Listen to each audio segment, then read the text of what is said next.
High everyone, स्वागत छ तपाईहरुलाई फेरि पनि अर्को एउटा नयाँ भिडियोमा। फ्रेन्ड्स, Realme ले आफ्नो नार्जो सिरिजको अर्को एउटा नयाँ स्मार्टफोन Realme Narzo N53 स्मार्टफोनलाई 18 मईमा इन्डियामा लन्च गर्न जाँदैछ र त्यहाँ लन्च भइसकेपछि यो स्मार्टफोन पनि हाम्रो नेपालमा अवश्य लन्च हुनेछ र त्यो भन्दा पहिला Realme N55 स्मार्टफोन भने हाम्रो नेपालमा मईको एन्डमा लन्च हुनेछ र Realme Narzo N53 स्मार्टफोनको प्राइसिङको बारेमा कुरा पर्दा सायद यो स्मार्टफोन भने हाम्रो नेपालमा 16-17 को प्राइस पोइन्टमा आउनेछ। यदि यस प्राइस पोइन्टमा यो स्मार्टफोन नेपालमा आउँछ भने एकदमै बबाल स्मार्टफोन हुने किनभने तपाईहरुले यस प्राइस पोइन्टमा यो स्मार्टफोनमा एकदमै राम्रो फिचर्सहरु पाउनुहुनेछ। सो आजको भिडियोमा हामी कुरा गर्नेछौं Realme Narzo N53 स्मार्टफोनको बारेमा, यो स्मार्टफोनका स्पेसिफिकेसन तथा यो स्मार्टफोनमा तपाईहरुले के कस्ता फिचरहरु पाउनुहुनेछ र साथै हाम्रो नेपालमा कहिलेसम्म लन्च हुनेछ र कुन भेरिएन्ट आउनेछ सम्पूर्ण विषयमा आज तपाईहरुलाई यसै भिडियोमा जानकारी दिनेछौं। त्यसै भिडियोलाई एकछिन पनि स्किप नगरी अन्त्यसम्म हेर्नु होला र अब भने तपाईहरुको टाइम वेस्ट नगरी सुरु गरौँ आजको भिडियो। फ्रेन्ड्स, सबैभन्दा पहिला हामी कुरा गर्नेछौं यो स्मार्टफोनको डिजाइन र डिस्प्लेको बारेमा। डिजाइनको बारेमा कुरा पर्दा यो स्मार्टफोन भने बक्सी डिजाइनमा आउँदैछ।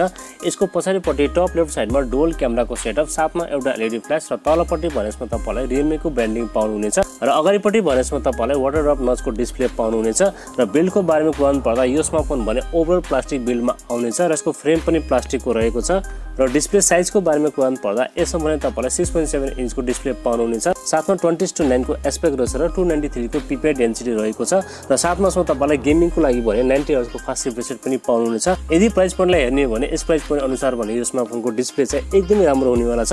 तपाईलाई यो डिस्प्लेमा कन्टेन्ट वाचिङको लागि र गेमिङको लागि भने कुनै पनि शिकायत आउने छैन र परफर्मेन्सको बारेमा कुरा पर्दा तपाईलाई भने यो स्मार्टफोनमा युनि SoC को T612 चिपसेट पाउनुहुनेछ र यो चिपसेट भनेको यस प्राइस पोइन्टमा चाहिँ गेमिङको लागि एकदमै बेस्ट हुनेवाला छ। साथमा यसमा तपाईलाई LPDDR4S को RAM टाइप र UFS 2.2 को स्टोरेज टाइप पाउनुहुनेछ।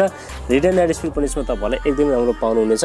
फ्रेन्ड्स, ओभरअल परफर्मेन्स सेगमेन्टको बारेमा कुरा पर्दा तपाईलाई भने यस प्राइस पोइन्टमा यो स्मार्टफोनमा एकदमै राम्रो परफर्मेन्स पाउनुहुनेछ।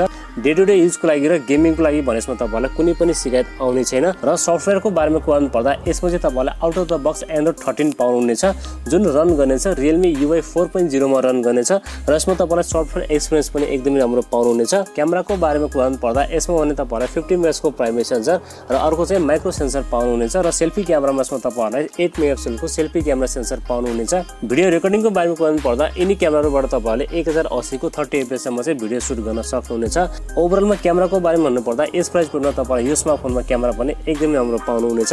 क्यामेराको मामलामा यसमा तपाईलाई कुनै पनि शिकायत आउने छैन।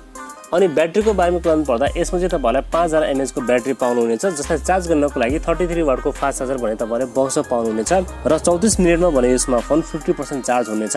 प्राइभेसी एन्ड सेन्सरको बारेमा कुरा पर्दा यसमा चाहिँ तपाईलाई साइड फिङ्गरप्रिन्ट स्क्यानर पाउनुहुनेछ, फेस अनलक पनि पाउनुहुनेछ, चार्जिङको लागि टाइप सी पोर्ट, साथमा 3.5mm ज्याक पनि दिएको छ र स्पिकरको बारेमा कुरा पर्दा यसमा भने तपाईलाई सिंगल स्पिकर पाउनुहुनेछ जसको क्वालिटी भने एकदमै राम्रो रहेको छ र बाँकी सबै बेसिक सेन्सरहरु तपाईले यो स्मार्टफोनमा पाउनुहुनेछ। सेन्सरको मामलामा तपाईलाई यो स्मार्टफोनमा कुनै पनि शिकायत आउने छैन। फ्रेन्ड्स, अब भने हामी कुरा गरौँ यो स्मार्टफोनको नेपाली एक्सपेक्ट प्राइसको बारेमा। मलाई जहाँसम्म लाग्छ यसको बेस भेरिएन्ट 6+128GB भने हाम्रो नेपालमा 16-17 हजार को प्राइस पोइन्टमा आउनेछ। यदि यस प्राइस पोइन्टमा यो स्मार्टफोन नेपालमा आउँछ भने एकदमै बबाल स्मार्टफोन हुनेवाला छ। अब लन्च डेटको बारेमा कुरा पर्दा पहिला भने यो स्मार्टफोन इन्डियामा लन्च हुँदैछ र त्यहाँ लन्च भइसकेपछि त्यसको 1 महिनापछि चाहिँ यो स्मार्टफोन हाम्रो नेपालमा पनि आउनेछ। ल त साथीहरु, यति थियो स्मार्टफोनको बारेमा। तपाईलाई भने यो स्मार्टफोनको स्पेसिफिकेसन कस्तो लाग्यो र आफ्नो केही सल्लाह सुझाव भएमा प्लिज कमेन्ट गर्नु होला। भिडियो मन परेमा एउटा लाइक पनि गरिदिनु होला। यदि नयाँ साथीभाइहरुले हाम्रो च्यानल पढे हेर्दै हुनुहुन्छ भने प्लिज हाम्रो च्यानल सब्स्क्राइब गरेर राख्नु होला। अर्को भिडियोमा भेट्ने बाचा गर्दै आजलाई बिदा लिन्छु। हवस्, धन्यवाद। जय नेपाल।